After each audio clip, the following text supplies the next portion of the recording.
What's one move in bed that makes a man go crazy every time? Oh, you gotta give him that hawk too. Hawk Tuah, spit on that thing, girl. Respect. She says she spits on it. Well, I fart on it. Respect. She's hot too. Spit on that thing. I'm hot too. Spit on that thing. Respect.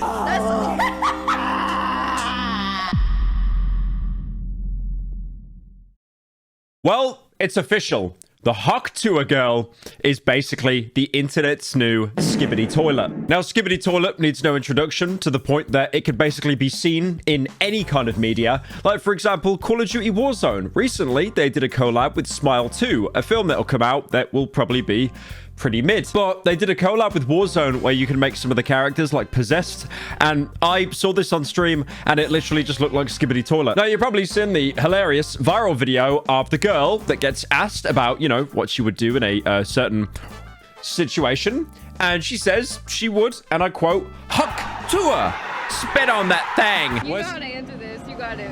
What's one move in bed that makes a man go crazy every time? Oh, you gotta give him that hawk too and spit on that thing. You get me? Now, this is definitely one of those memes where the memes surrounding it are more funny than the actual meme itself, because is the original thing funny? No. But you know what's funny? How viral it blew up because of unfunny people finding it funny. So then the ironic people came in and they can't let anyone have fun, so they started making all these semi-sarcastic memes about it. Hawk Tuah, Talk Tuah podcast. Talk Tuah, Talk Tuah, Hawk Tuah. You do it. Hawk Tuah. You gotta put fucking emphasis on like two.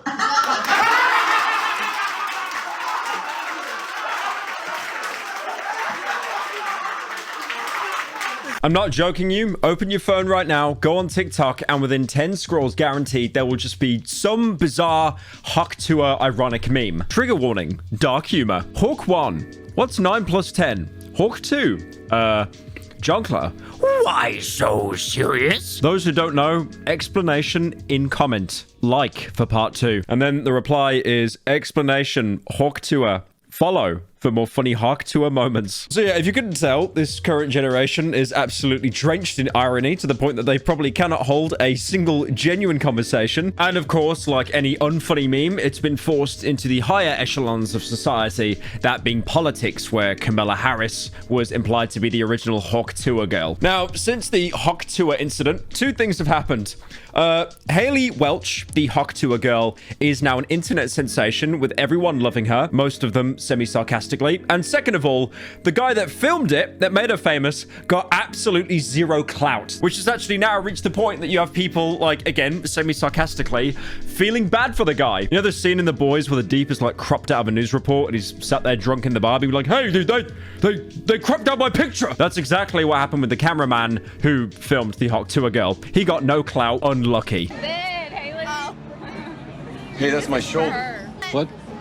Right there. You gotta answer this. You got My it. fucking What's shoulder. one move in bed that makes a man go crazy every time? It cut me from the Oh, picture. you gotta give him that hawk too. He's cut me from the fucking picture. They can't cut me out. Okay. Now, what does anyone do when they get a viral meme? They cling to it for dear life. It's actually kind of funny because I swear, like, the way the internet works now with, like, TikTok and Instagram Reels, YouTube Shorts, everything is supercharged. Like, memes will become popular and then they'll die within a day. Usually, you'd have, like, a meme of the month or something like that. But now, like, everything just is born and dies so much quicker. So a lot of people that become viral realize this and they try as hard as they can to capitalize on what they have before it dies off. This girl, Haley, the Hawk Tuah girl, she basically would have been forgotten by next week, but she was smart and actually managed to get networking with people to keep the meme alive. Is everyone going to get sick of it and everyone's going to hate her? Probably, but she'll be making a lot of money out of it. There's already various social media accounts. She's selling merch. She was pitched at the Mets game. She was also on stage with country singer Zach Bryan. And even there's this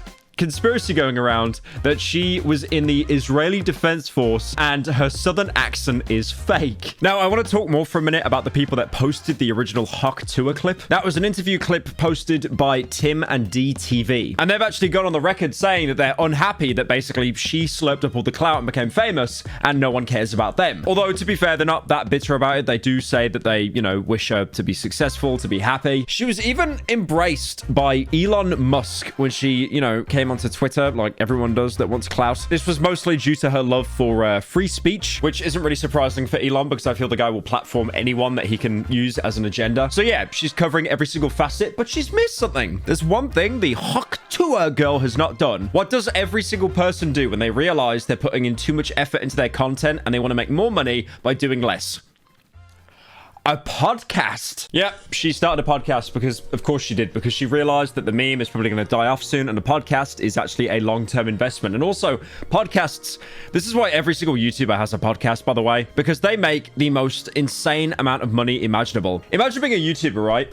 I know she's not a YouTuber, but for comparison, like a YouTuber will be lucky to get like one sponsor a video. With a podcast, you can just layer them up. You can have like 5, 6, 7 sponsors. And guess who the Tuah girl signed up with? Jake Paul. Of course, Jake Paul somehow got involved in this story. You know what? I'm Tuah. He basically runs a media company, like, you know, loads of people that were originally big in the LA scene do. You know, Logan Paul, Jake Paul, people like Cody Ko as well. They're all people that kind of like have their fingers in loads of little different companies and pies. It's kind of funny because you start to pick up like a sixth sense for this kind of stuff as well. Like I remember when Cody Ko, I mean, before the cancellation, when he would do videos and he'd always have like a can of liquid death on the table. And it's like, you don't like drinking it. You definitely own part of the company. So back in 2022, Jake Paul co-founded a sports betting app called Better. This is like really common again in that kind of like creator scene. People team up with managers that don't know how to do anything. They just need money to invest into. So Jake Paul will just like give someone like a couple mil or something to begin a company and then get shares in that company. It's funny because when you look up Ohio, it's one of the first things to appear in search. And that's because the app has jurisdiction to allow people to play it from Ohio and Indiana.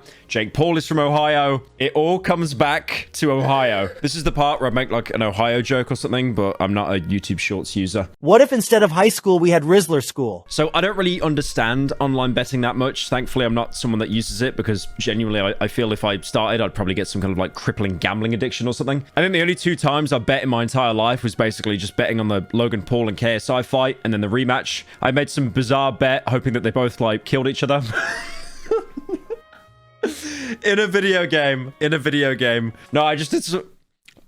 Oh, you can tell I'm getting invested now, this voice break. I did some bizarre bet, basically just hoping that they both like knocked each other out at the same time. It was like the chances were so comedic. If you put down like $1, you get paid 10 million. But yeah, surprisingly, that didn't work out. But yeah, the way Better works apparently is micro betting. So you basically place a bet on a specific part of the game instead of, you know, betting for one big team to win. It's all the smaller details like, will this pitcher catch the ball? Will her pants fall down? Ooh, I really hope her pants fall down because I put $5 on that, so I'll get paid $20. There's probably other bets as well you can make on there, like betting for a cricket game to be interesting. Son Rashid Khan. I'm pretty sure the odds there are 0 though, like actual -0. So yeah, basically American sports betting stuff. This will be important later. Now, besides the sport betting stuff, there's also a media division of Better, and that's where Tuah was born. This media network also includes other podcasts, like Jake's own podcast called BS with Jake Paul. Now, the sizzle reel teaser was actually posted a couple of days before the first episode, and that was giving a sneak peek with certain guest appearances like Jake Paul, very world-famous Lunchly creator Logan Paul, and also Whitney Cummings. I did not laugh at that. I did not laugh at that. Dude, I got the humor of a 2-year-old. This sucks. She's basically a stand-up comedian and a co-creator of Two Broke Girls. Whitney Cummings. Come. And also possibly, because of course you definitely care about this, her Pookie, aka her current boyfriend. Who is Pookie? He may stop by too. Now, the entire premise of the show is the very brave statement that after your 15 seconds of fame, you're done. But she's desperately trying to cling on to that, saying she's just getting started. Now, when the episode began, first of all, can you tell that I'm lying back in my chair, trying to make as little noise as possible? That's because, shh, the women are talking now. She said she spits on it. Well, I fart on it. Basically, the episode was Talk to Her. I'm not going to call her name. I'm just going to call her Talk to Her. And then Whitney Cummings. Now, how was the episode? Was it groundbreaking? Was it awe-inspiring? Did they talk about deep philosophy? Wait, whoever's editing this, can you put in the gif of Danny DeVito in the corner clapping with the caption, "This fucking sucks"? You know that one. You know that one where it's like crying? And your poochie banana? What the fuck? A lot of people actually pointed out that Whitney was running the podcast more than the Talk to a Girl. I mean, to be fair, she's not really a podcast host. She doesn't really know how to do a podcast. It is her first episode. But if it's your episode and you're trying to break away from just being a one-bit Andy, you think you'd actually try and put a little bit more effort in. There were also really weird tangents going around as well during the podcast, like files loving Botox. If you're a girl and you get Botox, number one, you're going to attract files. Love of pubic hair. Stop shaving your vagina hair. Don't stop shaving your vagina hair. I don't know where the fuck Whitney's going with this. Don't stop. No. Farting. And it was like, yeah, sure, Hot to a Girl was like onto something, but she said she spits on it. Well, I fart on it. And I was like, what? Her anti-feminist views. There's this new thing where, like, I don't know, women that are like, think that they're empowered or like, I'm a feminist, I don't cook, I don't clean. I'm like, no, I like doing that. I'm like, I bitch, love what do doing you do? Yeah, exactly. Or how her boyfriend should swallow an AirTag. Did you make him swallow an AirTag? I think Pookie needs to swallow an AirTag. This is really... It really is just the definition of women talking in an enclosed space. Yeah, can we get the GIF in again? Can we? This fucking sucks. Can we get the GIF in? This episode also included some hilarious laugh out loud XD moments, like the talk to a girl, talk to her, talk to my nuts. Got him! She was basically teaching Chelsea how to do the hock tour. One more time. I can't do it as good as Do Haley. it. You do it. No, you do it. Hot to. There you go. You gotta put like an emphasis on it, like tuh. You know, like really. Yeah. Say it. All right, all together. Hot to. Hot tuh. And then there was this like really forced segment where the talk to a girl was talking about Jake Paul, and it was, oh my god, it was more glazed than Dunkin' Donuts. Like, I get it, he gave you this deal, you're probably already like a multi-millionaire or something. Like, it was probably in the contract to do a little bit of glazing, but oh my god, just let it go, man. So, you've had Jake Paul, you've had, I don't know what order you're going to do these in, but you've had Jake Paul on? Yes. Is that it? Yes. So far. Jake's pretty wild. He's a little spooky to talk to. Really? That's like a man, you know. Yeah. That is not like a little soft boy, you know. It's easy to talk to. That's a whole man right there. Yeah. So I was like, yeah. You know, I'm a little ass girl over here talking to this grown man. I was like, what the fuck do I talk to him about, you know? But you knew him before, right? Mm-hmm. Were you a fan before? Yeah, I watched him for a few years. Now, Haley and Whitney did actually bond a little bit over animal sanctuaries at one point. Something Haley has actually been a huge advocate for pretty much when she started using her socials. So it launched yesterday. It's Paws Across America. Nice. And it's for all the little dogs. Look at them taking a nap. I still can't find... Okay, there's... So what is your strategy on how... what dogs you take, which animals you take, which you don't? But apart from that little wholesome bit, the first episode, the GIF, please, editors, put the GIF in. The GIF. Yep. Thank you. Thank you. Now, even though the episode was absolutely nothing, it was more nothing than the Darkwood video, which, by the way, we have merch. We have merch. Please buy some because I did get a sponsor for that video. Please. Thank you very much. Parasitical.store right now. Very good. Very good. Again, even though the episode was a bunch of nothing, this then led the ironic crowd to semi-sarcastically endorse the show, saying that they'll get certain guests on, like Donald Trump, Kim Jong-un. There's all these TikToks going around as well, of like people ironically watching the show and just like applauding it like it's the Joker Part 2 or something. You gotta put like an emphasis on it, like tuh.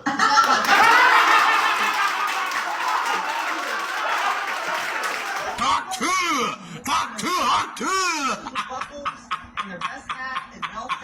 Look, guys, it's the top 2 podcast. So if you thought episode 1 was the equivalent of an A24 film, nothing happens. Wait until you see episode 2. I'm just laughing at the A24 run. I swear I get backlash every single time, but it's like, nothing happens. Nothing happens in these films. Nothing. Nothing happens. It's just such a snide jab, man, because it's like, oh, I didn't like the cinematography. Oh, I didn't like the soundtrack. Oh, I didn't like the acting. But then if you just say nothing happens... It's just like you're going into a cinema, you pay like $20 for a ticket, like the popcorn and all that, and you just sat there watching like not even a fucking film playing, just black screen. Nothing happened. Okay, that's nearly as funny as there ain't no seat on that bike. You know there ain't no seat on that bike. So episode 2, Haley is back with Chelsea in their hometown of Belfast, Tennessee. Now, you know it's a rough recording when your first episode is barely an hour, and then the follow-up episode it's not even half an hour. Even the last few minutes of the podcast, it's just Haley and some girls going to Taco Bell. I'm always down for Taco Bell. You want to buy hot freeze? In terms of highlights, though, this episode does address that, you know, Israeli Defense Force soldier conspiracy thing I mentioned. This is a crazy conspiracy theory. I don't know if you've seen seen this. Wait till y'all find out she's low-key a former Israel soldier. How do you say that? Cosplaying a Southern belle after a billionaire dad hired a PR firm to scrub her past off the internet, particularly her old TikTok, where she ain't even speak English, let alone had a fake-ass Southern accent. A fake-ass Southern accent. You know, there's times I wish I didn't have an accent. Trill Burr. Who sent you? You're on to me. You're so good. How'd you catch me? Stupid ass. Now, we do have some spicy Hawk Tuah drama. One part of the episode that people found really concerning was the fact that Haley basically just admitted that she hit her boyfriend when she got angry. Let's talk about the time Haley punched her ex in the face. I actually smacked him in the face. It was not a smack. It was like a hard whack. That's what I loved about him. And her cope was you can't joke around her because she takes things very seriously. And I don't know if he was joking or not. You can't joke around with me too much because I'm like really hot-headed. And I take it a little too far. So yeah, again, it's the only podcast where every episode is slowly getting worse and worse. And of course, as well, it was sponsored by the betting app. Honestly, my takeaway from this, everyone needs to stop making podcasts. Please. You do not need to make a podcast just because you became viral for like making the troll face or something, okay? Now, I don't know what's going to happen with her. She's getting a lot of connections, a lot of contacts right now. She might be getting her own TV show. Could you imagine like MTV Cribs, but MTV Hawk Tuah? It is weird though, in a sense, because we are seeing this shift in society right now. Joker smile emoji. But what I mean is like most people right now that are incredibly rich, incredibly famous, they're Nepo babies, right? They got a leg up through like their, you know, my daddy was a director, or, you know, they just had a lot of money from their family. But now we're seeing this generation of people that are becoming rich and successful despite the fact that they came from like absolutely nothing. I mean, the Hawk Tuah girl, she blew up because of a meme and then she networked with people that were successful. I mean, most YouTubers are a great example of this. Most of them genuinely just came from nothing. I mean, me, for example, you know, like my parents, working class background. I even remember as a kid like begging my parents to get like an Xbox 360, but we genuinely just did not have the money for it. And now like I've got a Porsche is what I would say if I drove. But yeah, the point I'm trying to make is like there's definitely a bit of a shift right now, but it also is getting a little bit saturated. Like does this girl really need to have a podcast and be famous? And if you look at the like to dislike ratio, I know it's a pretty mute point that everyone uses now, but it's not looking good, bruv. Yeah, what's my takeaway from this? I think Tuah! Spit on that thing. Go watch Darkwood.